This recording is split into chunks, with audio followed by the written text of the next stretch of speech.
Hallelujah hallelujah এই মাসটি already চালি যাইছি কিছু আজ দিনটা কিছু ঘন্টা ଅଛି हालेलुया टाइम होची 2:40 माने 12 घंटा भी नहीं 10 घंटा 10 ना 9.5 घंटा ଅଛି हालेलुया এই মাসরে हमको अनेक परीक्षा दे आमे जाइछु नहीं कि शरीर असुस्थ मध्य हमको आसी माने वर्षा होची पानी पाग चेंज होची जो पानी आमे जो पिउछु से पानी रे मध्य परिवर्तन टिके रहउची तापर आमे बाहर जाई टिके ओदा होछु वर्षा रे किछि ना असुविधा रहउची सब असुविधा रो समाधान प्रभु ठारू हमको मिलिथु नहीं कि हालेलुया हालेलुया मु एही मासरे मु असुस्थ रे मु पडिली प्रभु मते सुस्थता देइछन्ती केजन प्रभु सुस्थता करछन्ती समस्त प्रभु धन्यवाद दियो जोर से कहतो मु एही मासरे विभिन्न प्रकार परीक्षार सम्मुखीन हेबाकू पड़िथिला प्रभु मते शक्ति देइछन्ती प्रभु मते तांको ऊपर भरोसा रखिबाकू विश्वास देइछन्ती बोली केते जण विश्वास करछन्ती समस्त प्रभु धन्यवाद दियो हालेलुया हालेलुया हालेलुया जोटा हेबा कथा सेटा हेबो कि ताकू रखि पारिबे नै शरीर जो असुस्थ पड़िबार अछि पड़िबो किछि परीक्षार सम्मुखीन हेबाकू जे पड़िबो सेटा सेही परीक्षार पड़िबाकू पड़िबो ले सेथिरे गोटे साहाय्य आमे पाउछु जोडा कि मनुष्य द्वारा हेई पारिबो नै काहाटर हम साहाय्य पाउछु प्रभु द्वारा साहाय्य भी पाउछु हालेलुया हालेलुया हालेलुया प्रभुकर लोक मानकु प्रभु भरोसा दियंती मु तुम मानक सहित जुगांत पर्यंत केबे पर्यंत माथि लिखित सुसमाचार 28 शेष भाग लिखा है ना जुगांत पर्यंत मु तुम मानक सहित अछि हालेलुया हालेलुया जे आम मानक सहित अछंती जे आम मानक ठारे अछंती सेटा हमें जानिबार अछि इले से प्रभु को विषय रे हमर चिंता धारणा कोन आ దేవుని గురించి మన యొక్క ఆలోచన ఏమై ఉన్నది దేవునికి నువ్వు ఎక్కడ ఎటువంటి స్థానం ఇస్తున్నావు ప్రభువుకు ఆమె కోటి ఆమె స్థానం దొచ్చు এই ବର୍ଷ ପ୍ରାରମ୍ଭରେ ଜାନୁଆରୀ ମାସରେ ଏଇପରି ବଡ଼ ବଡ଼ ଲୋକମାନେ ସବୁ ବସିକି ତାଙ୍କ ମିଟିଂରେ ମାକୁ ଯୋଉ ଯେତିକି ପରସେଣ୍ଟ ଦେବାର ଅଛି ତାଙ୍କର ଯୋଉ ସଫଳତାକୁ କେତେ ପରସେଣ୍ଟ ଦେବାର ଅଛି ତାଙ୍କୁ ନିଜକୁ କେତେ ପରସେଣ୍ଟ ଦେବାର ଅଛି ଆଉ ପ୍ରଭୁଙ୍କୁ କେତେ ପରସେଣ୍ଟ ଦେବାର ଅଛି ବୋଲି ତାଙ୍କର ଗୋଟେ ସେଇ ମିଟିଂରେ ତାଙ୍କର ଗୋଟେ ଆଲୋଚନା ହେଇଥିଲା ସମସ୍ତେ ନିଜ ନିଜର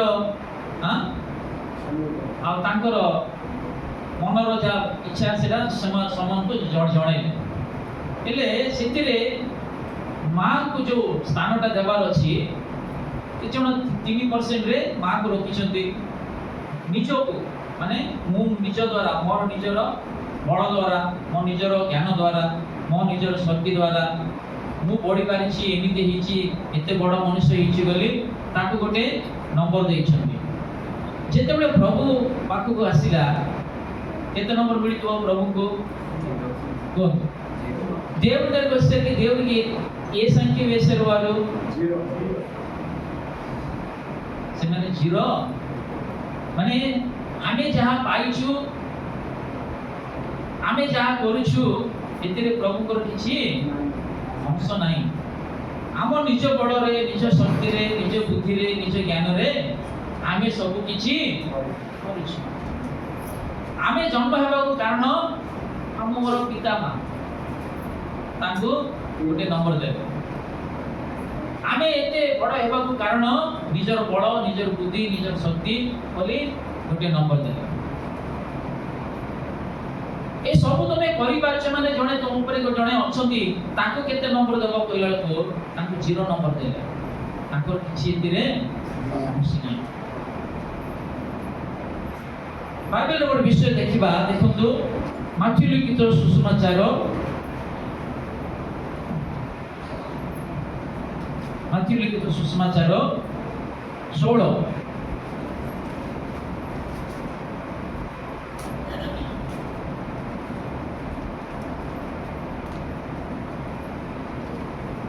13 ପଢିବା। ମାଥ୍ୟୁ ସୁବାର୍ତ୍ତା 16 ଅଧ୍ୟାୟକୁ 12 నుంచి చదవండి ଓଡ଼ିଆରେ। ଆଜ୍ଞା କେତେ ଜଣଙ୍କର ଓଡ଼ିଆ ବାଇବେଲ ଅଛି? ଟିକେ ହାତ ଟେକିଲେ। ଓଡ଼ିଆ ବାଇବେଲ ଅଛି ନା? ଘର ପଢୁଛନ୍ତି ନା ନାଇଁ ସମସ୍ତେ? ମୁଁ ଆଉ ଗୋଟେ ବିଷୟ ଭୁଲିଗଲି। ତମକୁ ଗୋଟେ ବାକ୍ୟ ମୁଁ ଦେଇଥିଲି ମୁଖସ୍ଥ କରିକି ଆସିବା ପାଇଁ। ମୁଖସ୍ଥ କରିଛନ୍ତି ନା? କୋଉ ବାକ୍ୟ କହିଲେ? ଗୀତ ସଂହିତା 1 ପର୍ବ 1ରୁ 6 ପର୍ଯ୍ୟନ୍ତ, ନାଇଁ କି? ଥରେ କହିବେ କି ଓଡ଼ିଆରେ ସମସ୍ତେ ଏକାଥରେ କୁହନ୍ତୁ, ସମସ୍ତେ ମିଶି କୁହନ୍ତୁ। ଯେଉଁ ଜଣ ଦୁଷ୍ଟମାନଙ୍କ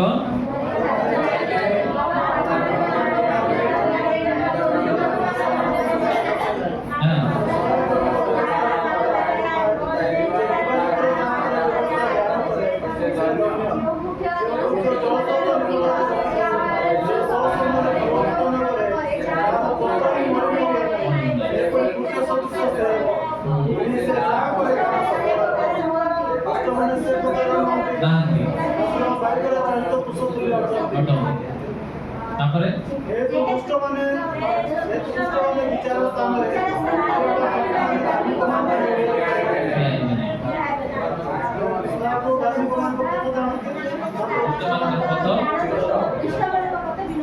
आमेन, हालेलुया, हालेलुया।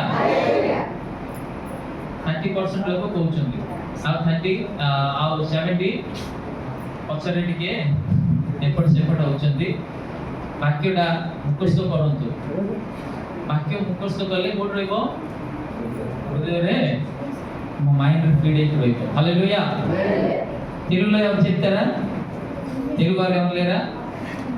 రాజు చెప్పు. నడవక, నిలవక, కూర్చుండక, ఆనందించు, ధ్యానించేవాడు ధన్యుడు.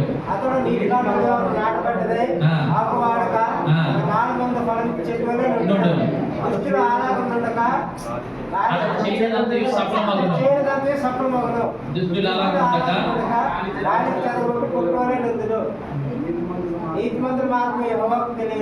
దుష్టుల మార్గం నాశనకు ఇంకా మధ్యలో డోరీస్. హల్లెలూయా, హల్లెలూయా, హల్లెలూయా, హల్లెలూయా, హల్లెలూయా। ଆଉ ଗୋଟେ ବାକ୍ୟ ଦଉଛି ଯୋଉଟା ଏଇଟା ମୁଖସ୍ଥ କରିସାରିଛନ୍ତି, ସେକେଣ୍ଡଟା ମଧ୍ୟ ମୁଖସ୍ଥ କରନ୍ତୁ। ଆଉ ଏଇଟା ବି ଛାଡ଼ନ୍ତୁ ନାହିଁ, ମଝି ମଝିରେ ସେଟା ବି ବାଇବେଲ ଖୋଲିକି ସେଟା ବି ପଢନ୍ତୁ। ଆଉ ଗୋଟେ ବାକ୍ୟ ହଉଛି ସେଇ ଗୀତ ସଂହିତା 15 ପର୍ବ 1ରୁ ଯେତିକି ପଦ ଅଛି, 5 ନା 6ଟା ପଦ ଅଛି, ସେଇଟା ମୁଖସ୍ଥ କରି ଆସନ୍ତା ରବିବାର ଦିନ ଆମକୁ ମନ ନ ପଡ଼ିଲେ ବି ଆପଣ ମନ ପକେଇକି ସେ ବାକ୍ୟଟା ସମସ୍ତେ କହିବାକୁ ପଡ଼ିବ। Hallelujah, hallelujah, hallelujah. కీర్తనలు 15 అధ్యాయము 1 నుంచి 5 వరకు। ମୁଁ ଏଇଟା କାହିଁକି ଆପଣଙ୍କୁ କହୁଛି ମାନେ ଆମେ ଦିନ ସାରା ନ ଖାଇଲେ ବି ଚଳିବ, ବାଇବେଲଟା ମାତ୍ର ସବୁଦିନ ପଢ଼ିବାକୁ ପଡ଼ିବ। ହାଲେଲୁୟା। ବାଇବେଲ ରହୁଛି, ମାତ୍ର ବାଇବେଲରେ ଥିବା ସେଇ ବାକ୍ୟ ଆମମାନଙ୍କ ଠାରେ ନାହିଁ। ତେଣୁକରି ପ୍ରଭୁ ଆମମାନଙ୍କୁ ସୁଯୋଗ ଦେଉଛନ୍ତି, ଏହିପରି ଆମେ ପ୍ରଭୁଙ୍କର ବାକ୍ୟ ମୁଖସ୍ଥ କରିବା। ହାଲେଲୁୟା। ଆମେ ଚତୁର୍ଥରା ପିଲलो అయ్యా అందరు చదవాలి, దేవుని వాక్యం చదవాలి. ହବ ଯଦି ବି ମତେ ଯାହା ଉପରେ ଟିକେ ଡାଉଟ୍ ଆସିବ ମୁଁ ତାକୁ ଠିଆ କରାଇକି ସେ ବାକ୍ୟଟା କହିବାକୁ କହିବି। ନା ଆମେ ନ ପଢିଲେ ବି ଚଳିବ, ଆମେ ସମସ୍ତେ ଗ୍ରୁପ ହେଇକି କହୁଛି ନା, ଟିକେ ପାଟିଟା ଟିକେ ଅଲେଇ ଦେଲେ ପାଷ୍ଟର ବୁଝିବେ ଯେ ଏ ବାକ୍ୟଟା ମୁଖସ୍ଥ କରୁଛି। ଯଦି ମତେ ଡାଉଟ୍ ଆସିଲା ମୁଁ ଆପଣଙ୍କୁ ଠିଆ କରିକି କହିବି ଏ ବାକ୍ୟଟା କହିବା। ଏଣୁକରି ସମସ୍ତେ ପଢ଼ନ୍ତୁ, ପଢ଼ିବା ଦ୍ୱାରା ମୁଁ ମଙ୍ଗଳ ପାଇବି, ନାଇଁ କି? ପଢ଼ିବା ଦ୍ୱାରା ମୁଁ ଆଶୀର୍ବାଦ ପାଇବି। କିଏ ତୁମେ ପଢ଼ିଲେ ମତେ ଆଶୀର୍ବାଦ ମିଳିବ, ନାଇଁ ସେଇଆ ନା? ଯିଏ ପଢ଼ିବ ସେ ଆଶୀର୍ବାଦ ପାଇବ। ପ୍ରକାଶିତ ବାକ୍ୟ 1:3 ଲେଖା ଅଛି, ବାକ୍ୟ ପଢ଼ିବା ଦ୍ୱାରା, ଶ୍ରବଣ କରିବା ଦ୍ୱାରା, ତାକୁ ସ୍ୱୀକାର କରିବା ଦ୍ୱାରା ସେଇ ଯେଉଁମାନେ ସେଇଟା କରନ୍ତି ସେମାନେ ଧନ୍ୟ ବୋଲି ବାଇବେଲଟା କହୁଛି। Hallelujah, hallelujah, hallelujah. ଶୁଣନ୍ତୁ ବାଇବେଲରେ ଦେଖିବା ମାଥ୍ୟୁ ଲିଖିତ ସୁସମାଚାର 16ରେ ଆମେ ଦେଖିବା ଲେଖା କ'ଣ ଲେଖା ଅଛି, ଆମେ ପଢ଼ିବା। 15ଟା ପଢ଼ନ୍ତୁ, 14 ପଢ଼ନ୍ତୁ। ଏଥିରେ ସେମାନେ କହିଲେ, କେହି କେହି କହନ୍ତି ବାପ୍ତିଜକ ଯୋହନ, କେହି କେହି ଏଲିୟା, ଆଉ କେହି କେହି ଯିରିମିୟ ଅବା ଭାବବାଦୀମାନଙ୍କ ମଧ୍ୟରୁ ଜଣେ। ସେ ସେମାନଙ୍କୁ ପଚାରିଲେ, କିନ୍ତୁ ମୁଁ କିଏ ବୋଲି ତୁମେମାନେ କ'ଣ କହୁଅଛ? ସିମୋନ ପିତର ଉତ୍ତର ଦେଲେ, ଆପଣ ଖ୍ରୀଷ୍ଟ ଜୀବନ୍ତ ଈଶ୍ୱରଙ୍କ ପୁତ୍ର। ଆପଣ ଖ୍ରୀଷ୍ଟ ଜୀବନ୍ତ ଈଶ୍ୱରଙ୍କର ପୁତ୍ର। Hallelujah, hallelujah, hallelujah. ପ୍ରଭୁ ଯୀଶୁ ଏଠାରେ ତାଙ୍କ ଶିଷ୍ୟମାନଙ୍କୁ ପଚାରୁଛନ୍ତି, ନାଇଁ କି? 13 ପଦ ଲେଖା ହେଇଛି ନା, 13 ପଦ ଟିକେ ପଢ଼ିବେ ସମସ୍ତେ ଓଡ଼ିଆରେ। ପଢ଼ନ୍ତୁ, ଓଡ଼ିଆ ସମସ୍ତେ ପଢ଼ନ୍ତୁ।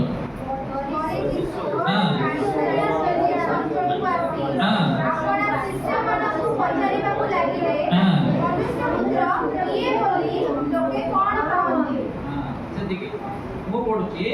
ପରେ ଯୀଶୁ କାଇସରିୟ ଫିଲିପି ଅଞ୍ଚଳକୁ ଆସି ଆପଣ ଶିଷ୍ୟମାନଙ୍କୁ ପଚାରିବାକୁ ଲାଗିଲେ, ମନୁଷ୍ୟ ପୁତ୍ର କିଏ ବୋଲି ଲୋକେ କ'ଣ କହନ୍ତି?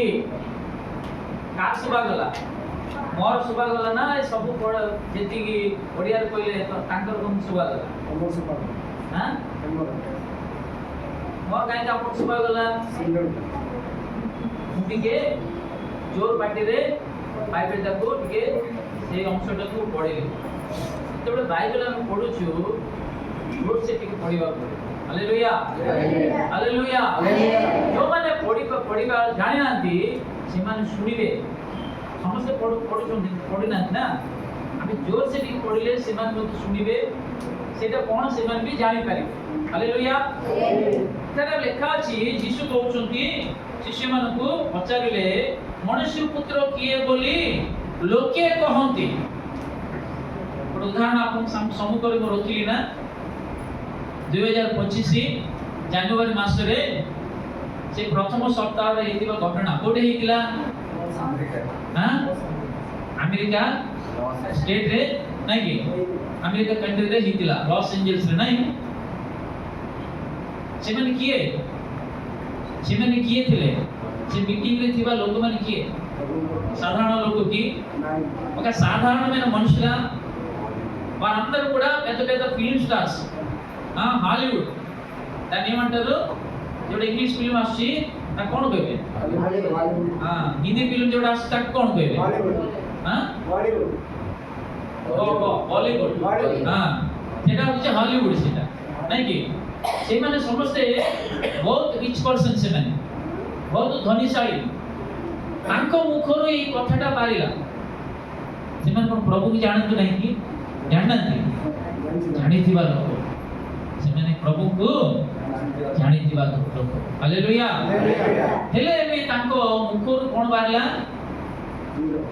ଯୀଶୁକୁ କୋଉ ସ୍ଥାନ ଦେଲେ? ଜିରୋ ଦେଲେ। ଶିଷ୍ୟମାନଙ୍କୁ ଯୋଉ କଥା ପ୍ରଭୁ ପଚାରିଲେ, ଲୋକମାନେ ମୋ ବିଷୟରେ କ'ଣ କହନ୍ତି? ମୁଁ କିଏ ବୋଲି ଲୋକମାନେ ଜାଣିଛନ୍ତି। କ'ଣ ଲେଖା ଅଛି ସେଠି? ଲୋକମାନେ ମଣିଷ ପୁତ୍ର କିଏ ବୋଲି ଲୋକେ କ'ଣ କହନ୍ତି?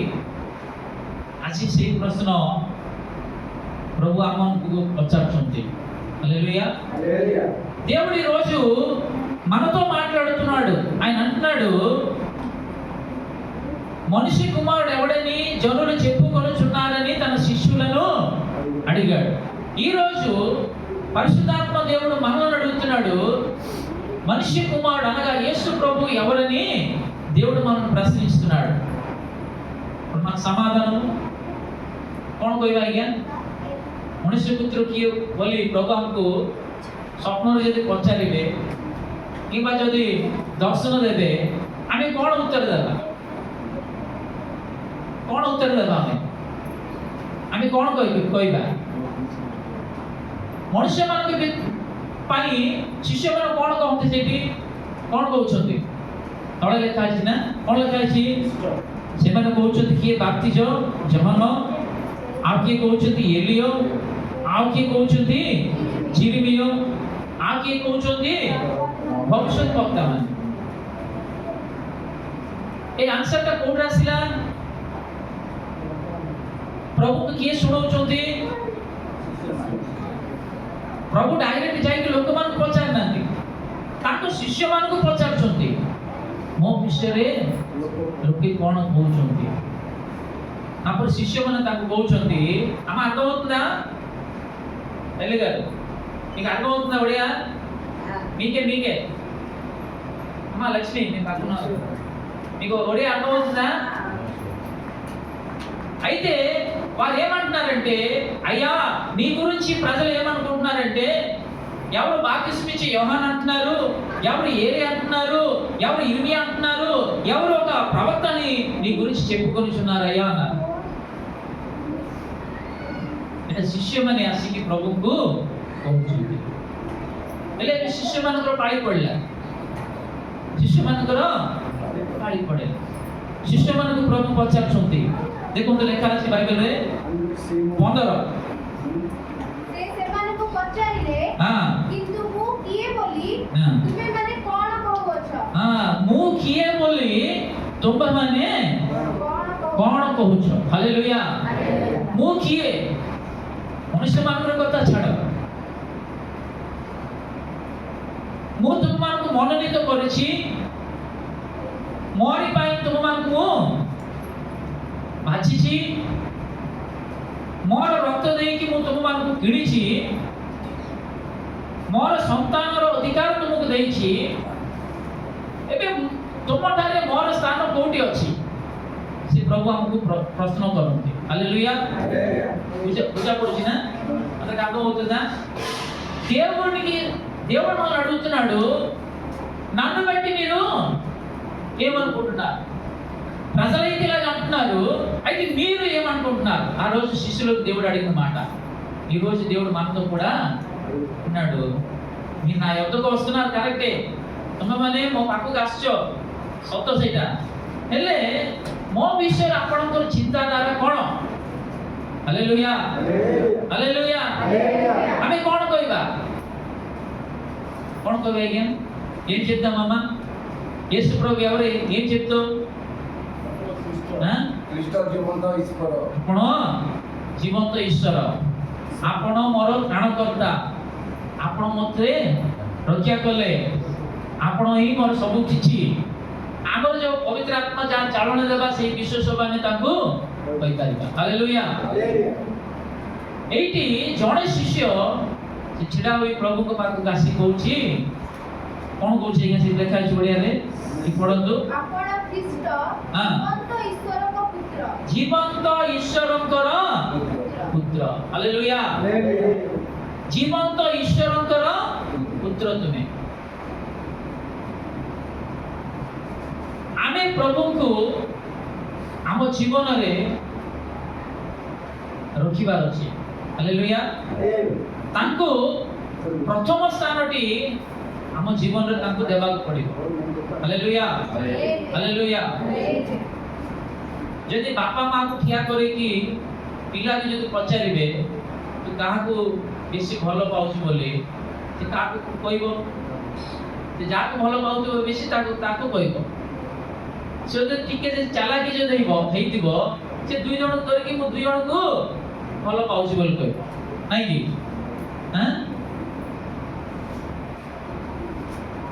ହେଲେ ଆମେ ପ୍ରଭୁଙ୍କୁ ଗୋଟେ ପାଖରେ ରଖିବା, ଜନ୍ମ ଦେଇଥିବା ବାପା ମାଙ୍କୁ ରଖିବା। ଆମେ ଯଦି ବାହା ହେଇଥିବୁ, ବିବାହ ଯଦି କରିଥିବୁ, ସ୍ତ୍ରୀକୁ ଗୋଟେ ପାଖରେ ରଖିବା, ପିଲାମାନଙ୍କୁ ଗୋଟେ ପାଖରେ ରଖିବା, ନିଜର ସମ୍ପତ୍ତିକୁ ଗୋଟେ ପାଖରେ ରଖିବା, ନିଜର ବୁଦ୍ଧି ବଳକୁ ଗୋଟେ ପାଖରେ ରଖିବା। ଏମାନଙ୍କୁ ଆମେ 1 ରୁ 10 ନାଇଁ କି 1 ରୁ 10 ଆମେ ନମ୍ବର ଦେଇ ଯିବା। ଏବେ ଟିଭିରେ ଆପଣ ଦେଖିଛନ୍ତି ନା, କବି ମାନଙ୍କୁ ଷ୍ଟାର ମାନଙ୍କୁ ନମ୍ବର ଦିଅନ୍ତି, ନାଇଁ ନମ୍ବର ଦିଅନ୍ତି। 1 ରୁ ଷ୍ଟାର୍ଟ ହେବ ନା 10 ରୁ ଷ୍ଟାର୍ଟ ହେବ? ଆଜ୍ଞା 10 ରୁ ଷ୍ଟାର୍ଟ ହେବ। ये 10ମ ସ୍ଥାନରେ ଅଛି, ये 9ମ ସ୍ଥାନରେ ଅଛି, ये 8ମରେ, ये 7ମରେ, ये 6, ये 6ରେ, ये 5ମରେ, ଏମିତି କହିକି ଯାଇକି ଆସିକି ନମ୍ବର 1 ସ୍ଥାନକୁ ଜଣେ ହିଁ ଯିବ। Hallelujah hallelujah hallelujah. ହେଲେ ଏମାନଙ୍କୁ ସମସ୍ତଙ୍କୁ ଆମେ ରଖିକି ନମ୍ବର 1 ସ୍ଥାନ କାହାକୁ ଦେବାର ଅଛି? జోర్సి కో గట్టి చెప్పండి. మొదటి స్థానం ఎవరికి ఇవ్వాలమ్మా? దేవునికి. ఎందుకంటే నువ్వు కట్టుకున్న భార్య అయినా లేక భర్త అయినా, प्रभु आपको अनुग्रह करती बा, बाजा हो, स्वामी हो, पिला हो, बापा माँ हो, संपत्ति हो, निजर बल हो, निजर शक्ति हो, निजर बुद्धि हो, ज्ञान हो, सब तांको ठारू ही आमे पाइछु। तेणु करी तांको आमे प्रथम स्थान देवार अछि। हालेलुया। మొదటి స్థానం ఆయనదే. ఆ స్థానంలో ఇంకెవరిని కూడా మనం కూర్చొని పెట్టకూడదు. সেই స్థాନରେ ଆମେ କାହାକୁ ମଧ୍ୟ ବସେଇବା କଥା ନାହିଁ। সেটা হচ্ছে রিজার্ভ প্লেসটা। হালেলুয়া। হ্যাঁ, আমি কোড় যদি বড় বড় ফাংশন যদি ଯିବା, সেটি ভিআইপি ମାନଙ୍କୁ কোন করাই দিব? হ্যাঁ, ভিআইপি কইকি সেটি সিট ମାନଙ୍କରେ লেখা দিব। তারপরে সেটির মধ্যে কিছু রিজার্ভ প্লেস দিব। রিজার্ভ কইকি সেটি পোস্টরটা মরা দিব। সেটা কি বসবেনি। যাহা পাই রিজার্ভ ହେଇଥିବ ସେମାନେ ହିଁ ବସିବେ। ସେ ଯେତେ ବଡ଼ ভিআইপি ହେଲେ ବି ସେ ସେଠି ବସିବାର ତାର ଇଏ ନାହିଁ। ହାଲେଲୁୟା। ସେଇପରି ପ୍ରଭୁଙ୍କୁ ଆମେ କୋଉଠି ରଖିବାର ଅଛି? ଯୋଉଟା ରିଜର୍ଭ ହେଇଯାଇଛି ଆଉ ସେଟା କାହାର ନାହିଁ। ହାଲେଲୁୟା। ସେ ଭିଆଇପି ପ୍ଲେସ୍ କାହାକୁ ରଖିବାକୁ ପଡ଼ିବ? ବାପା ମାଙ୍କୁ। ରିଜର୍ଭ ସ୍ଥାନରେ ପ୍ରଭୁଙ୍କୁ ରଖିବାର ଅଛି। ଭିଆଇପି ପ୍ଲେସ୍ କାହାକୁ ରଖିବାର ଅଛି? ଜନ୍ମ ଦେଇଥିବା ବାପା ମାଙ୍କୁ ରଖିବାର ଅଛି। କାହିଁକି ବାଇବଲ କହୁଛି ବାପା ମାଙ୍କୁ ସମାଦର କର, ତାଙ୍କର ଆଜ୍ଞା ବହୁ, ତାଙ୍କର କଥା ଶୁଣ। ହାଲେଲୁୟା। ତାପରେ କାହାକୁ ରଖିବାକୁ ପଡ଼ିବ? ଆମ ପିଲାମାନଙ୍କୁ, ନିଜର ସ୍ତ୍ରୀକୁ କିମ୍ବା ନିଜ ସ୍ୱାମୀକୁ, ସେମାନଙ୍କୁ ରଖିବାକୁ ପଡ଼ିବ। Hallelujah hallelujah. ନିଜର ବୁଦ୍ଧି ସେଠି କାମ ଦେବନି, ସେଠି ଅଡିଏନ୍ସ ଭିତରକୁ ଠେଲି ଦେବାର ଅଛି। କୋଉଠି ଠେଲିବାକୁ ପଡ଼ିବ? ଯୋଉ ଅଡିଏନ୍ସ ଠିଆ ହେଇଥିବେ ନା, ସେଇ ଭିତରକୁ ତାକୁ ଠେଲି ଦେବାର ଅଛି। କାହିଁକି ମାନେ ନିଜର ବୁଦ୍ଧି, ନିଜର ବଳ ప్రభుଙ୍କ పాత్ర కామ దేవనాయ్। హల్లెలూయా। అందరికి అర్థమవుతుందండి నేను చెప్తుంది? నీ బుద్ధి, నీ జ్ఞానము దేవుని ముందు పనికి రాదు.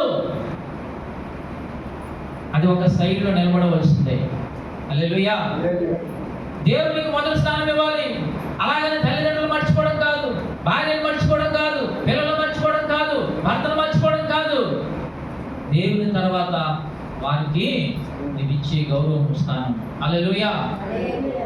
దేవుని బిడ్డలారా, ఇక్కడ పేతురు అంటున్నాడు, అయ్యా నువ్వు దేవుని, జీవము గల దేవుని యొక్క కుమారుడవు. వారందరూ చెప్పలేకపోయింది ఈ మాట పేతురికి ఎలా తెలిసింది? చదవండి అక్కడ.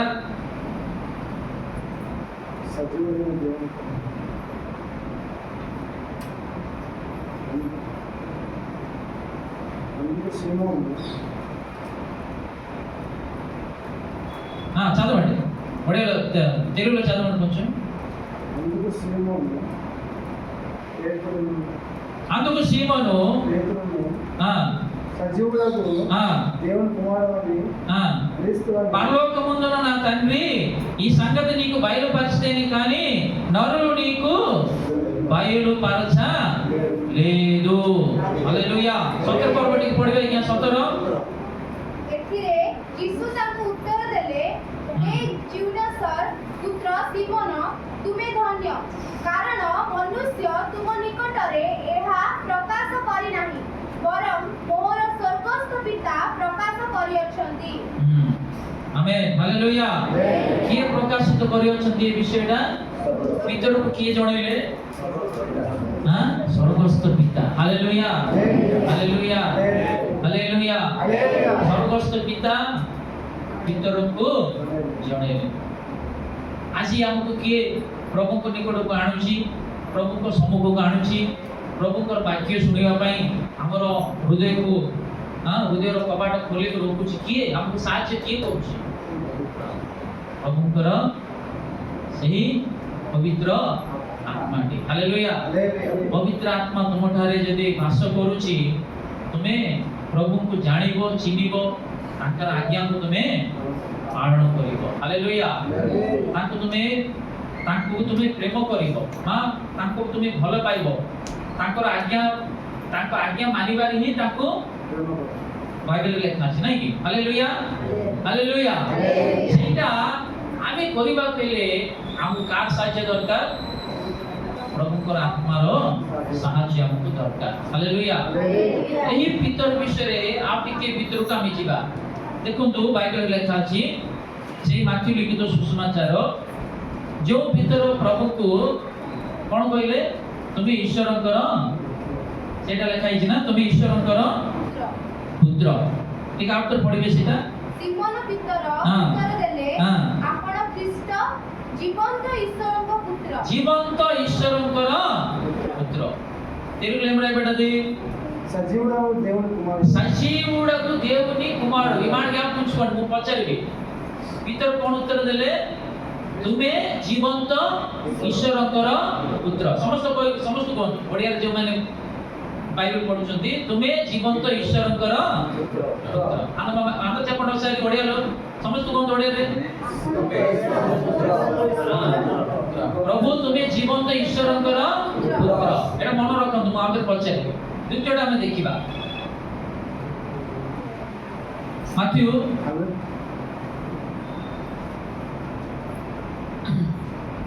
26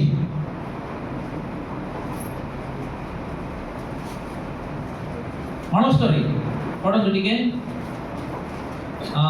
70 ପଢ଼ନ୍ତୁ, 70, 26, 70। అందుకతడు, నేనుండలేదు, నీవు చెప్పిన సంగతి నాకు తెలియదని అంతర్యజుడ అనెను। ଓଡ଼ିଆରେ ପଢ଼ନ୍ତୁ। କିନ୍ତୁ ସେ ସମସ୍ତ ସାକ୍ଷାତରେ ହଁ। ଅସ୍ୱୀକାର କରି କହିଲେ, ହଁ। ତୁମେ କ'ଣ କରୁଅଛ ମୁଁ ଜାଣେ ନାହିଁ। କାହାକୁ ଅସ୍ୱୀକାର କଲେ? ଭିତରେ ଏଠି ଅସ୍ୱୀକାର କରୁଛି କାହାକୁ? ଯୀଶୁଙ୍କୁ ଅସ୍ୱୀକାର କରୁଛି। 16 ପର୍ବରେ କ'ଣ କହୁଛନ୍ତି? ତୁମେ ଜୀବନ୍ତ ଈଶ୍ୱରଙ୍କର। ସେଇଠି ପ୍ରଭୁଙ୍କୁ ଜାଣିଥିବା ଲୋକ ଏଇଠିକି ଆସିଲା ବେଳେ କ'ଣ ହେଉଛି? ପ୍ରଭୁଙ୍କୁ ଜାଣିନି କି? ଜାଣିଛି ନା ଜାଣିନି? అమ్మా అక్కడ నువ్వు జీవం గల దేవుని యొక్క కుమారుడు అని చెప్తున్న పేతురు ఇక్కడికి వచ్చేసరికి ఏమంటున్నాడు? ఆ యేసు ప్రభు ఎవరో తెలియదు అంటున్నాడు। ସେ କିଏ ମୁଁ ଜାଣିନି ବୋଲି ଅସ୍ୱୀକାର କରୁଛୁ। ସେଇ ଭିତର ସେହି ଲୋକଟି ଯୋଉ ସେ କଥା ଶୁଣି ପ୍ରଭୁ ତାଙ୍କୁ କେତେ ଆଶୀର୍ବାଦ କଥା ସେଇଠି ଜଣେଇଲେ। 16 ନାଇଁ କି? ତୁମକୁ ମୁଁ ସେ ପାତାଳର ଚାବି କାଟି ଦଉଛି, ତୁମେ ଯୋଉ ଏ ପୃଥିବୀରେ ତୁମେ ଯାହା ତୁମେ କ'ଣ ବନ୍ଦ କରିବ, ମୁଁ ସେଇଠି ଓଡ଼ିଆରେ କ'ଣ ସେ ପଦଟା ଓଡ଼ିଆ ସେଇଟା, ମୁଁ ତୁମକୁ ସ୍ୱର୍ଗ ରାଜ୍ୟର ପହଞ୍ଚି ଦେବି, ଆଉ ତୁମେ ପୃଥିବୀରେ ଯାହା କିଛି ବନ୍ଦ କରିବ, ସ୍ୱର୍ଗରେ ତାହା ବନ୍ଦ ରହିବ, ପୁଣି ପୃଥିବୀରେ ଯାହା କିଛି ମୁକ୍ତ କରିବ, ସ୍ୱର୍ଗରେ ତାହା ମୁକ୍ତ ରହିବ। ଏଇଟା କାହାକୁ, ଏଇଟା ଏଇ ଅଧିକାର ପ୍ରଭୁ କାହାକୁ ଦେଲେ? ପିତରଙ୍କୁ ଦେଲେ। ते माने ते बढ़िया माने से प्रभु कोठारो आशीर्वाद से पाइछि से जहाँ इनी बंद करिवो पुणी सेठी पुणी बंद होई जिवो हालेलुया इनी जहाँ खोलिवो सेठी खोली जिवो मुक्त हो ले एही सेही लोकटी एही आश्रय कोन कहूछि स्वीकार करूछि हालेलुया माने एही अस्वीकार करिवार कारण भी हमें जानिबा पड़िबो हालेलुया सेठी ताको किए जणैले ये जीवंत ईश्वरंकर पुत्र बोली किए जणैले ताको स्वर्गस्थर पिता हालेलुया हालेलुया हालेलुया हम मान को जीवन मध्य एही करी आसीथाय हालेलुया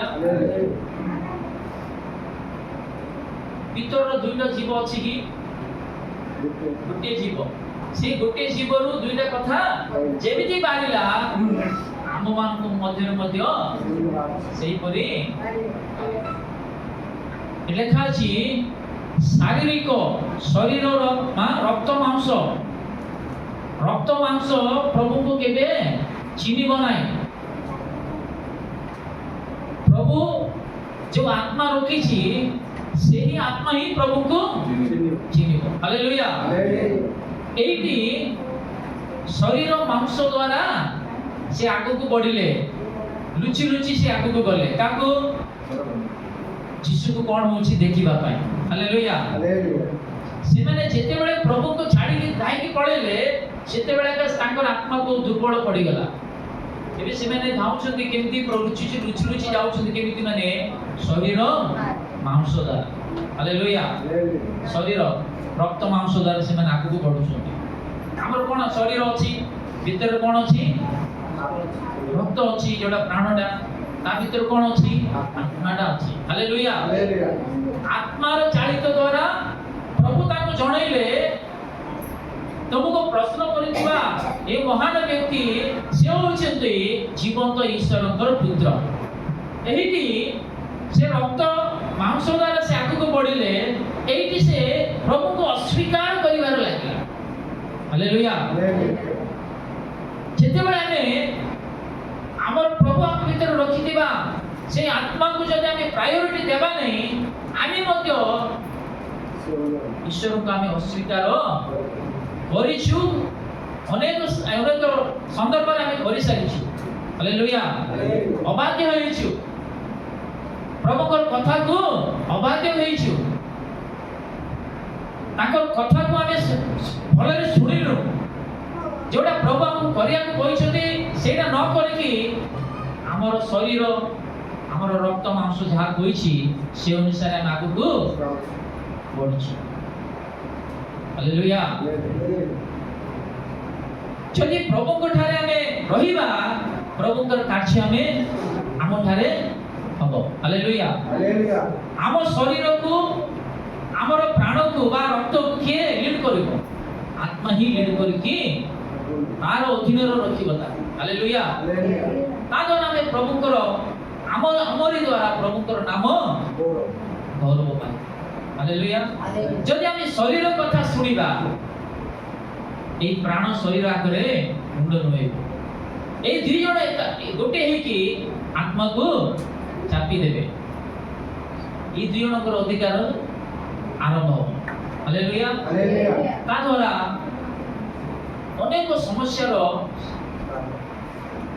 आम मध्य अनेक समस्या प्रारंभ हो किबा सम्मुखीन हेबा को पड़ी थाए हालेलुया तेणु करी बाइबल रे जो भीतर प्रभु को कहला आज्ञा आपण जीवंत ईश्वर सेही भीतर कोछि जानिबी बोल स्वीकार करछ सेति कि निवे से तीनोटी विषय सेट कोछि पढନ୍ତୁ 26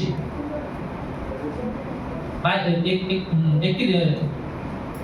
71 भी पढନ୍ତୁ पुणी हां से दांड द्वारा को बाहर जानते आउ जणे दासी तांकु देखि सेही स्थानर लोकमान को कहिला ए नाजरेतिया यीशु सांगरे थिला पुणी से राण पकाई आउ थरे अस्वीकार करी कहिले हां देखो प्रथम रे से कोन कहला प्रथम रे ओडिया रे प्रथम रे कोन कहला तुम्हें कौन कहूछ तुम्हें कोन कहूछ मु मु जानी पारु नै हां सब जानि छी लोग कोन दिन ओडिया रे ए सब जानि छी हां जान सुनी के को ओडिया रे कोन तो आज्ञा ओडिया कोन कहते सब जानि छ किछि न जानला पर ओडिया अछि ना सब जानि छी से भीतर कोन कहूछ मु के मु जानि मु एबे प्रथम थर ताको मु देखुची तापर आठी काकू बोलला को जण झियो देखि कहूची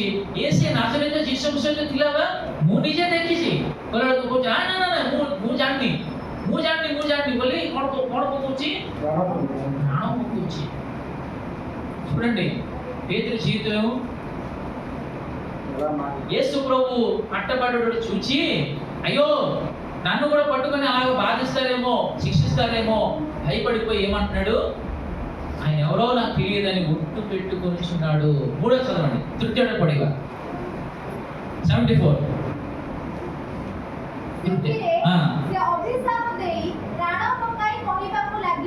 ଦେଖନ୍ତୁ ପ୍ରଥମଟା କହୁଛି ସେ କି ମୁଁ ଜାଣି ନାହିଁ ଅସ୍ୱୀକାର କଲା, ଦ୍ୱିତୀୟଟା ପ୍ରାଣ ପକେଇଲା, ତୃତୀୟ ପାଖକୁ ଆସିବ କଣ କହୁଛି ଅଭିଶାପ ଅଭିଶାପ ଦେଇ ପ୍ରାଣ ପକଉଛି.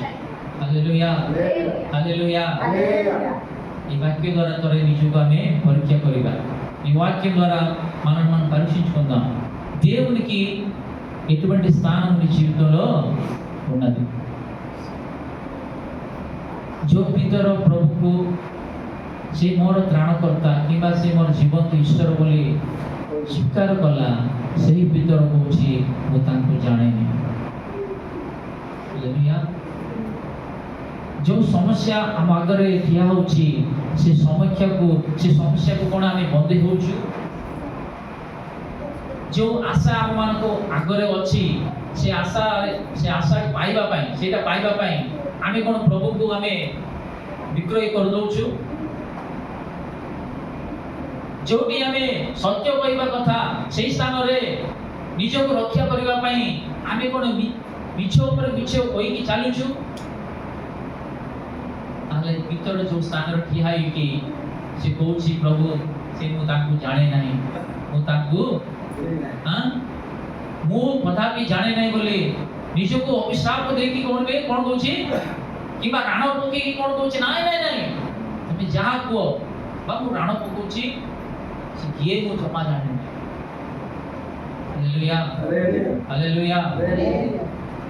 प्रभु ताकू जणैले नाही कि एई लोकटी एमिति कहइबो बोली आगुरु प्रभु ताकू जणैले सेटा भी ताकू मुंडर पसिलानी काकी माने ताको थारे आत्माटा कोणैछि पूरा सुबी जाइछि मृत तुल्य हो जाइछि.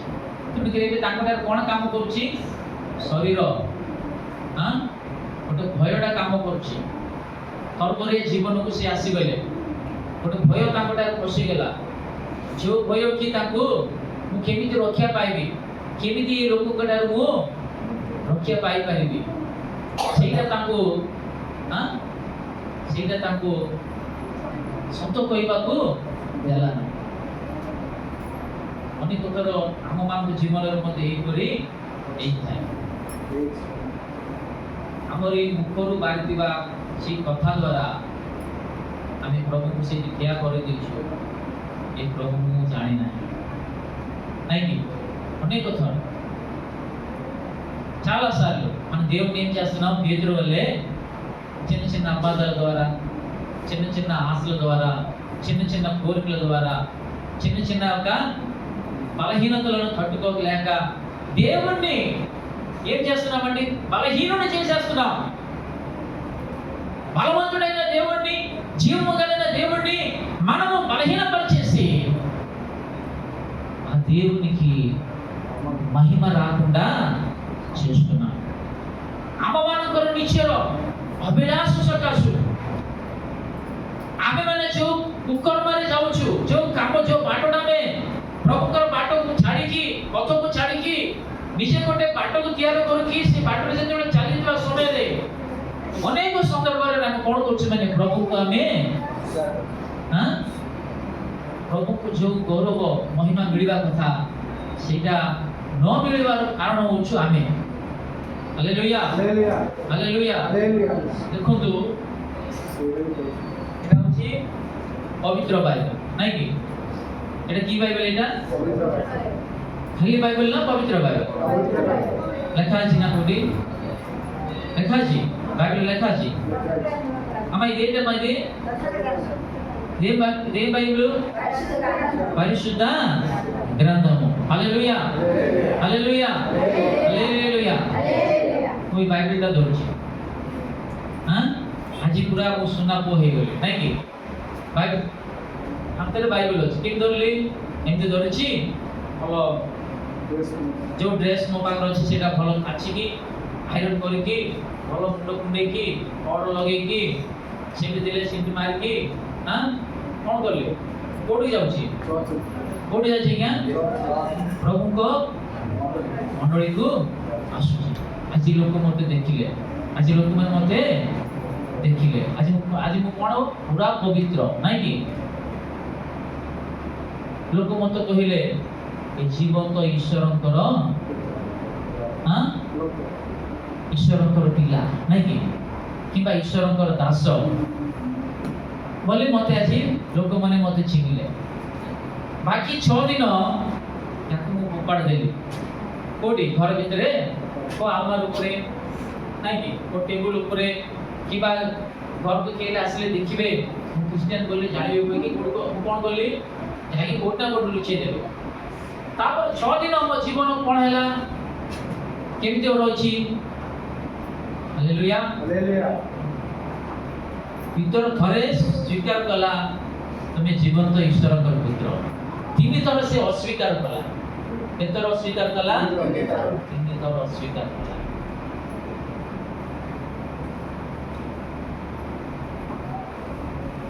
ଆମ ଜୀବନ ମଧ୍ୟ ସେହିପରି। ଗୋଟିଏ ଦିନ ଆମେ ବାଇବେଲ ଧରିଲୁ, ପବିତ୍ର ହେଲୁ, ବାକି 6 ଦିନ కోటి. హల్లెలూయా. ఉన్న 6 రోజులు ఎక్కడమ్మా? ఈ ఒక్క రోజు మనం పరిశుద్ధత కలిగి ఉంటే దేవుడు చూస్తున్నాడు, మనుషులు చూస్తున్నారు, కరెక్టే. ఉన్న 6 రోజులు నీ చేతిలో బైబిల్ లేకపోవచ్చు, నీ హృదయంలో యేసే ఉన్నాడు. ఆ యేసేను నువ్వు మనుషులకి చూపించాలి. ఎలా చూపించాలి? ଆମେ ସବୁଦିନ ବାଇବେଲ ଧରିକି ବାହାରକୁ ଆସିନାଇପାରୁ। ରବିବାର ଦିନ ବାଇବେଲ ଧରିକି ଆସିଲୁ, ବାକି ଦିନ ଆମମାନଙ୍କ ପାଖରେ ବାଇବେଲ ନାହିଁ। ମାତ୍ର ପ୍ରଭୁଙ୍କ ନିକଟରେ ଯାହା ଶୁଣିଛୁ ସେଇ ପବିତ୍ର ଈଶ୍ୱରଙ୍କର କଥା ଆମ ହୃଦୟରେ ଅଛି। ଏବେ ଲୋକମାନଙ୍କୁ ଆମେ କେମିତି ଦେଖେଇବା? এই 6 ଦିନ ଆମେ କେମିତି ଦେଖେଇବା? ଲୋକ ବାଇବେଲ ଦେଖିଲେ ଏ ଜଣେ ପ୍ରଭୁଙ୍କର ପିଲା ଖ୍ରୀଷ୍ଟିଆନ ବୋଲି ଜାଣିଲେ। ଆଜି ଆମକୁ ଦେଖିଲେ ପୁରା ପବିତ୍ର ରହିଛୁ, ବାକି 6 ଦିନ ଲୋକ ଆମକୁ କ'ଣ ଦେଖିବେ? కర్మట. హల్లెలూయా. మన క్రియలు ఏం చూస్తారండి? లోకం ఏం చూస్తుంది? నీ క్రియ, నీ మాట, నీ నడక, నీ ప్రవర్తన, ఇవన్నీ కూడా మనుషులు చూస్తూ ఉంటారు. హల్లెలూయా. ଆମମାନଙ୍କର କର୍ମ ଦେଖିବେ, ଆମମାନଙ୍କର ଚାଲିଚଳନ ଦେଖିବେ, ଆମ ମୁଖରୁ ବାହାରିଥିବା କ'ଣ ବାହାରିବ? ମୁଖରୁ ସେଇ ଭାଷା ଲୋକମାନେ ଦେଖିବେ। ହାଲେଲୁୟା। ଆଜି ଆମମାନଙ୍କର ଭାଷା କେମିତି ଅଛି? ପିଲାମାନେ ସେତେବେଳେ ବାକ୍ୟ କହିଲେ ନା, ଯେଉଁ ଜଣ ଦୁଷ୍ଟମାନଙ୍କ ମନ୍ତ୍ରଣାରେ ଚାଲେ ନାହିଁ, ପାପୀମାନଙ୍କ ମାର୍ଗରେ ଠିଆ ହୁଏ ନାହିଁ, ନିନ୍ଦକମାନଙ୍କ ସଭାରେ ବସେ ନାହିଁ। 6 ଦିନ ଆମେ କୋଉଠି ବସୁଛୁ, କୋଉଠି ଠିଆ ହଉଛୁ, କାହା ସହିତ ଆମମାନଙ୍କର ସହଭାଗିତା ରହୁଛି? କାହା ସହିତ? ଦୁଷ୍ଟମାନଙ୍କ ସହିତ, ନିନ୍ଦକମାନଙ୍କ ସହିତ, ପାପୀମାନଙ୍କ ସହିତ। హల్లెలూయా హల్లెలూయా హల్లెలూయా। సరే మనం ఆలోచించేయాలి. దేవునికి ఇచ్చే స్థానము ఉన్నతముగా ఉండాలి. హల్లెలూయా. ఒక రోజే కాదు, ప్రతిరోజు నీ దేవుడిని అక్కడ పెట్టాలి. ସବୁଦିନ ଆମେ ପ୍ରଭୁଙ୍କୁ ଉଚ୍ଚରେ ରଖିବାର ଅଛି। ଆମରି ଦ୍ୱାରା ପ୍ରଭୁଙ୍କର ନାମ ଗୌରବ ପାଇବାର ଅଛି। ହାଲେଲୁୟା। ଆମେ ଆଉ ପଛକୁ ବୁଲିକି ଆମେ ଦେଖିବା କଥା ନୁହେଁ। ଆଜି ଅନେକ ପ୍ରଭୁକୁ ପାଇଥିବା ଲୋକମାନେ ପଛକୁ ଅନଉଛନ୍ତି, ତେଣୁକରି ତାଙ୍କରି ଦ୍ୱାରା ପ୍ରଭୁଙ୍କର ନାମ ଗୌରବ ପାଉନି। ହାଲେଲୁୟା। ଆହୁରି ପ୍ରଭୁଙ୍କର ନାମକୁ କ'ଣ ଆସୁଛି? ବାଧା ଆସୁଛି। ପ୍ରଭୁ ଯେଉଁ ଗୌରବ ପାଇବା କଥା, ସେ ଗୌରବ ଆମମାନଙ୍କ ଦ୍ୱାରା ସେଟା ଦୂର ହେଇଯାଉଛି। କାହିଁକି ଆମେ ସମ୍ପୂର୍ଣ୍ଣ ଭାବରେ ଆମେ ପରିବର୍ତ୍ତନ ହେଇନ, ନାକୁ କେବଳ ଚିହ୍ନିଛୁ ସେ ହେଉଛନ୍ତି ଈଶ୍ୱର ବୋଲି। ତାଙ୍କଠାରେ ଯେଉଁ ଜୀବନ ଅଛି ସେ ଜୀବନକୁ ତୁମେ ଗ୍ରହଣ କରିନ। ତେଣୁକରି ପ୍ରଭୁଙ୍କର ପିଲା ଖାଲି ସାଇନ୍ ବୋର୍ଡରେ ଆମେ ଦେଖୁଛୁ ଆମେ ପ୍ରଭୁଙ୍କର ପିଲା, ଭିତରେ ଦେଖିଲା ବେଳକୁ ప్రభు నొప్పిదే లోపలికి దేవుడు గోడ మీద ఉన్న ఆ యొక్క బోర్డులోని మనం దేవుని బిడ్డలమని ఉంటుంది, కానీ లోపల చూసేసరికి దేవుడు ఉండడు. హల్లెలూయా, హల్లెలూయా. ଦିନେ ପ୍ରଭୁ ଚାଲିକି ଆସୁଥିଲେ। କୋଉଠି ଚାଲିକି ଆସୁଥିଲେ? ଦେଖନ୍ତୁ 16 ସେଇ 15 ମାର୍କ ଲେଖିତ ସୁସମାଚାର 15 ଟାଇମ୍ ହେଇଯାଉଛି, ଶୀଘ୍ର ଶୀଘ୍ର।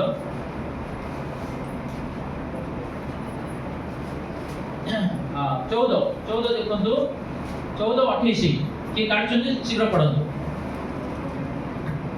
పేతురు ప్రభువా నీవే అయితే నీళ్ళ మీద నడిచి నీ యొద్దకు వచ్చుటకు నాకు సెలవిమ్మని ఆయనతో అనెను. ఆయన రమ్మనగానే పేతురు దోణి దిగి యేసు వద్దకు వెళ్ళుటకు నీళ్ళ మీద నడిచెను, గాని గాలిని చూచి భయపడి మునిగిపోసాగెను। పడదు ସେଥିରେ ପିତର ଉତ୍ତର ଦେଲେ, ଏ ପ୍ରଭୁ ଯେବେ ଆପଣ ତେବେ ଜଳ ଉପରେ ଆପଣଙ୍କ ନିକଟକୁ ଯିବା ପାଇଁ ମୋତେ ଆଜ୍ଞା କରନ୍ତୁ। ଯୀଶୁ କହିଲେ, ଆସ। ସେଥିରେ ପିତର ନୌକାରେ ଓହ୍ଲାଇ ଜଳ ଉପରେ ଚାଲି ଯୀଶୁଙ୍କ ନିକଟକୁ ଗଲେ। ମାତ୍ର ସେ ପବନ ଦେଖି ଭୟ କଲେ, ପୁଣି ବୁଡ଼ି ଯାଉ ଯାଉ ସ୍ୱୀକାର କରି କହିଲେ, ଏ ପ୍ରଭୁ ମୋତେ ରକ୍ଷା କରନ୍ତୁ। ଆମେନ୍, ହାଲେଲୁୟା, ହାଲେଲୁୟା, ହାଲେଲୁୟା। ଦେଖନ୍ତୁ ଏଇଠି ମଧ୍ୟ ଆମ ପିତରଙ୍କୁ ଆମେ ଦେଖିବାକୁ ପାଉଛୁ। ଶିଷ୍ୟମାନେ ଡଙ୍ଗା ଉପରେ ସେମାନେ ଯାଉଥିଲେ, ରାତ୍ରି ସମୟ ସେଟା। 25ରେ ଅଛି, ଦେଖନ୍ତୁ ଟିକେ 25 ଟିକେ ପଢନ୍ତୁ। କିନ୍ତୁ ରାତ୍ରିର ଚତୁର୍ଥ ପ୍ରହରରେ ସେ ସମୁଦ୍ର ଉପରେ ଚାଲି ଚତୁର୍ଥ ପ୍ରହର ମାନେ ସମୟଟା কোন 3টাରୁ ସକାଳେ ଯୋଉଟା 6ଟା, ପ୍ରଥମ ପ୍ରହରଟା 6ଟାରୁ 9ଟା, ଯୋଉଟା ସନ୍ଧ୍ୟା 6ଟାରୁ 9ଟା, ଦ୍ୱିତୀୟଟା 9ରୁ 12, ତୃତୀୟଟା 12ରୁ 3, ଚତୁର୍ଥ ପ୍ରହର 3ରୁ 6ଟା। హల్లెలూయా। ఈ చతుర్థ ప్రహరరే 4వ జామున యేసు ప్రభు వారు నడుచుకొని వస్తున్నారు। সেটা সমুদ্র না নদী? আଜ୍ଞା ସମୁଦ୍ର ନା? ସମୁଦ୍ର ଉପରେ ଶିଷ୍ୟମାନେ ବୋଟରେ ଦେଇକି ଡଙ୍ଗାରେ ଦେଇକି ଯାଉଥିଲେ। ହେଲେ ସାମ୍ନାରେ କିଏ ଆସୁଛନ୍ତି? ଯୀଶୁ ଆସୁଛନ୍ତି। ତାଙ୍କୁ ଦେଖିକି ଏମାନେ କ'ଣ କଲେ? ଆଉ କିଛି ଅସୁବିଧା ନାହିଁ, ଯୀଶୁ ଆସିଗଲେ, ଆମେ ଏବେ ରକ୍ଷା ପାଇଲୁ ବୋଲି କହିଲେ ନା? ଦେଖିକି କ'ଣ ହେଲେ? ଭୟ କଲେ, ଭୟ ଭିତରେ ଚିତ୍କାର କରିବାର ଲାଗିଲେ। କ'ଣ ବୋଲି ଭାବିଲେ? ଯୀଶୁଙ୍କୁ ଦେଖି କ'ଣ ବୋଲି ଭାବିଲେ? ଭୂତ, ଭୂତ, ଭୂତ। Hallelujah, hallelujah. ଯୀଶୁଙ୍କୁ ଦେଖିକି ଭୂତ ବୋଲି ସେମାନେ ଚିତ୍କାର କରିବାର ଲାଗିଲେ। ପ୍ରଭୁ କହୁଛନ୍ତି, ମୁଁ ଭୂତ ନୁହେଁ, ମୁଁ ଅଟେ, ମୁଁ ହିଁ ସେ ଯୀଶୁ। ହେଲେ ବି ଭିତରକୁ ଆହୁରି ସନ୍ଦେହ ଅଛି। ଆପଣ ଯଦି ସେଇ ଯୀଶୁ ହେଇଥିବେ, ଯଦି ଆପଣ ଯେମିତି ଚାଲୁଛନ୍ତି ପାଣିରେ, ମତେ ସେମିତି ଚାଲିବାକୁ ହାଲେଲୁୟା ହାଲେଲୁୟା। ସନ୍ଦେହାତ୍ମକ ଆତ୍ମା ତାଙ୍କଠାରେ ପ୍ରବେଶ କରିଦେଇଛି ନାଇଁ କି? ସନ୍ଦେହ ଗୋଟେ ସନ୍ଦେହ ନା ସେ ଆତ୍ମାଟା ତାଙ୍କଠାରେ ପ୍ରବେଶ କରି କହୁଛି ତମେ ଯଦି ସେ ହେଇଥିବ ମତେ ବୋଧେ ଚାଲିବାକୁ। ପ୍ରଭୁ କହିଲେ ତୁମର ବିଶ୍ୱାସ ଅଛି ଚାଲ ଆସିଯାओ నీకు విశ్వాసం ఉంటే రా వెళ్ళి ఒక కాల్ తీసాడు వేసాడు మొలగలేదు ଆସ୍ତେ ଗୋଟେ ତାଙ୍କୁ ଗୋଡ଼ ଡଙ୍ଗାରେ କାଢ଼ିକି ପାଣି ଉପରେ ରଖିଲେ ଭିତରକୁ ଗୋଡ଼ଟା ଗଲାନି। ଦ୍ୱିତୀୟ ଗୋଡ଼କି କାଢ଼ିଲେ ଭଲରେ ଠିଆ ହେଇକି ରହିଲେ। ଏବେ କ'ଣ କଲେ ଆଗକୁ ଚାଲିଲେ ଚାଲିଲେ ଚାଲିଲେ ଚାଲିଲେ ଚାଲିଥିବା ସମୟରେ କ'ଣ ହେଲା ଗୋଟେ ଅବରୋଧଟା ଗୋଟେ ଆଘାତଟା ତାଙ୍କ ସାମ୍ନାରେ ଆସିଗଲା। ସେ ଦେଖିଲେ କାହାକୁ ଦେଖିଲେ ଓଡ଼ିଆରେ କ'ଣ ଲେଖା ହେଇଛି ପବନକୁ ଦେଖି ଭୟ କଲେ। ସମୁଦ୍ର କୂଳକୁ ଗଲେ କେତେ ବଢ଼ିଆ ପବନ ହବ ନାଇଁ କି? ଯଦି କିଏ ଯାଇନାହାନ୍ତି ପୁରୀ ଯାଆନ୍ତୁ। ପୁରୀରେ କ'ଣ ଅଛି? పురిలో ఏముందమ్మా సముద్రం ఉంది సముద్రం యొక్క అక్కడ ఆ కెరటాలు గాలి చక్కటి గాలి వస్తుంది ବଢ଼ିଆ ପବନଟା ଆସିବ ନାଇଁ କି? ହେଲେ ଏ ବାବୁ କୂଳରେ ନାହାନ୍ତି କୋଉଠି ଅଛନ୍ତି? ସମୁଦ୍ର ଗଭୀର ତଳରେ ସେ ମଧ୍ୟଭାଗରେ ଅଛନ୍ତି। ତେଣୁକରି ଟିକେ ଭୟଟା ରହିବ। ଯେତେବେଳେ ସେ ପ୍ରଭୁକୁ ଛାଡ଼ି ତାଙ୍କ ଦୃଷ୍ଟିଟା ସମୁଦ୍ର ଆଡ଼କୁ କିମ୍ବା ବହୁଥିବା ପବନ ଆଡ଼କୁ ଦେଖିଲେ ସଙ୍ଗେ ସଙ୍ଗେ ଭୟ ତାଙ୍କଠାରେ ପ୍ରବେଶ କଲା। ଯେତେବେଳେ ପ୍ରବେଶ କଲା ସେ ବୁଡ଼ିବାରେ ଆରମ୍ଭ କଲା। ହାଲେଲୁୟା। ସେ ସମୟରେ ସେ କ'ଣ କଲେ?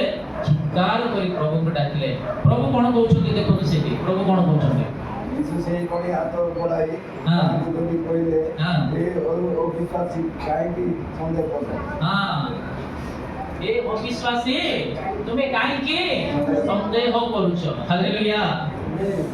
हमर जीवन मध्य एई परि आमे देखि त ना कि आमे विश्वास करिवो संदेह करिवो प्रार्थना करिबा पुनी संदेह करिबा प्रभु को मांगिबा पुनी संदेह करिबा मु एटा करिले प्रभु मते एटा करिवे बोली सेटा रखि मानत रखिबा पुनी संदेह करिबा एटा हिच हमर जीवन सेठार आमे संपूर्ण भाବରେ ବାହାରକୁ ଆସିବାକୁ ପଡ଼ିବ। Hallelujah hallelujah. దేవుని బిడ్డ సందేహం అనేది మనలో లేకుండా దేవుని పట్ల సంపూర్ణమైన విశ్వాసం కలిగి మనము ఉండాలి। పేతురు దేవుణ్ణి చూసినంత వరకు నేల మీద నలవగలిగాడు। ఎప్పుడైతే లోకం వైపు చూశాడో మునిగిపోవడం ప్రారంభించాడు। లోకం వైపు చూడొద్దు। లోకము నుంచి దేవుడు నిన్ను వెలుగులోకి తీసుకొని వచ్చాడు। జగతురు ప్రభుత్వకు ఉదాహరణ కొరికి ସେଇ ଆଲୁଅ ପଠେଇ ପ୍ରଭୁ ତୁମକୁ ଆଣିଲେ। ସେ କହୁଛନ୍ତି ପୁନର୍ବାର ମୁଁ ତୁମକୁ କହୁଛି ମୁଁ ହଉଛି ଜଗତର ଜ୍ୟୋତି। ଯେ ମୋତେ ଅନୁଗମନ କରିବ ସେ ଅନ୍ଧାରରୁ ଆଲୁଅକୁ ଫେରି ଆସୁଛି। ହାଲେଲୁୟା। ରାତି ଶୁଣିଥିଲୁ ଆମେ ଅନ୍ଧାରରୁ କୋଉଠି ଫେରି ଆସୁଛି? ଆଲୋକକୁ ଫେରି ଆସୁଛି। ହାଲେଲୁୟା। ଆମେ ଅନ୍ଧାରରେ ନାହୁଁ ଏବେ ଆଲୋକରେ ଅଛୁ। ପ୍ରଭୁଙ୍କୁ ଆମେ ଜାଣିଲୁ ଚିହ୍ନିଲୁ। ସେ ହେଉଛନ୍ତି ଜୀବନ୍ତ ଈଶ୍ୱର। ସେ ହେଉଛି ଆମର ଜ୍ୟୋତି। କାହିଁକି ଆମେ ସେ ପୁଣି ଅନ୍ଧକାରକୁ ଯିବା? ପିତରଙ୍କ ପରେ ଆମେ କାହିଁକି ସେ ଅନ୍ଧକାରକୁ ଦେଖିବା? କାହିଁକି ସେ ଜଗତକୁ ଆମେ ଦେଖିବା? ଜଗତକୁ ଜଳେଇଥିବା ପ୍ରଭୁଙ୍କ ଆଡ଼େ ଆମେ ଦେଖିବା। Hallelujah hallelujah. ଆମର విశ్వాస ఏకముగా ରହିବାର ଅଛି। మన విశ్వాసము ఒకటై ఉండాలి। దాన్ని రెండు ముక్కలుగా మనం చేయకూడదు। విశ్వాసకు ଦୁଇ ଖଣ୍ଡ କରିବା କଥା ନାହିଁ। ବିଶ୍ୱାସ ଯେତେବେଳେ ଏକ ହେଇକି ରହିବ ଆମ ଜୀବନରେ ମଧ୍ୟ ପ୍ରଭୁ ରହିବେ। ହାଲେଲୁୟା। ତାଙ୍କୁ କେବେ ଆମେ ଖଣ୍ଡ ଖଣ୍ଡ କରିବା କଥା ନାହିଁ। ଖଣ୍ଡ ଯଦି କରିବାକୁ ଚାହୁଁଛ ସନ୍ଦେହ ନିଶ୍ଚୟ ତୁମଠାରେ ପ୍ରବେଶ କରିବ। ପ୍ରଭୁଙ୍କର କାର୍ଯ୍ୟ ତୁମଠାରୁ ଦୂର ହେବ। ତା ଦ୍ୱାରା ପ୍ରଭୁଙ୍କର ମହିମା ଯୋଉଟା ପ୍ରଭୁ ତୁମଠାରୁ ଚାହାନ୍ତି ସେଟା ପ୍ରଭୁ ପାଇପାରିବେ ନାହିଁ। ହାଲେଲୁୟା। ଆସନ୍ତୁ ଆମେ ଭିତରେ ଯେମିତି ପ୍ରଭୁଙ୍କୁ ସ୍ୱୀକାର କରି ପ୍ରଭୁଙ୍କ ଆତ୍ମାର ଚାଳନ ଦ୍ୱାରା ପ୍ରଭୁ ତୁମେ ହିଁ ଜୀବନ୍ତ ପରମେଶ୍ୱର ବୋଲି କହିପାରିଲେ ସେହିପରି ଆତ୍ମା प्रभु आममानकु प्रदान करंतु बोली आमे प्रभुंकर आत्मकु मांगिबा హల్లెలూయా దేవుని ఆత్మ మనలో ఉంటేనే ఆ మొదటి మాట మనం చెప్పగలుగుతాము నీవే జీవము కలిగిన దేవుని కుమారుడు అని హల్లెలూయా పవిత్ర ఆత్మ ଆମମାନଙ୍କ ଠାରେ ରହିବାର ଅଛି ସେ ଆତ୍ମା ହିଁ ଆମମାନଙ୍କୁ ସର୍ବ ସତ୍ୟରେ ଆମକୁ ବଢେଇ ନବ ସେ ଆତ୍ମା ଯଦି ଆମମାନଙ୍କ ଠାରେ ନଥିବ ଆମମାନଙ୍କ ଠାରେ ଭୟ ପ୍ରବେଶ କରିବ ଆମେ ଅଳ୍ପ ବିଶ୍ୱାସୀ ହେବା ସନ୍ଦେହାତ୍ମକ ଆତ୍ମା ଆମମାନଙ୍କ ଠାରେ କାର୍ଯ୍ୟ କରିବାର ଆରମ୍ଭ କରିବ ସେଇଟା ଆମମାନଙ୍କ ଠାରୁ ଦୂର ହେବାକୁ ହେଲେ ପ୍ରଭୁଙ୍କର ଆତ୍ମା ଆମମାନଙ୍କ ଠାରେ ରହିବାକୁ హల్లెలూయా ప్రభు କହିଲେ మాగ ତୁମମାନଙ୍କୁ యేసయ్య అన్నాడు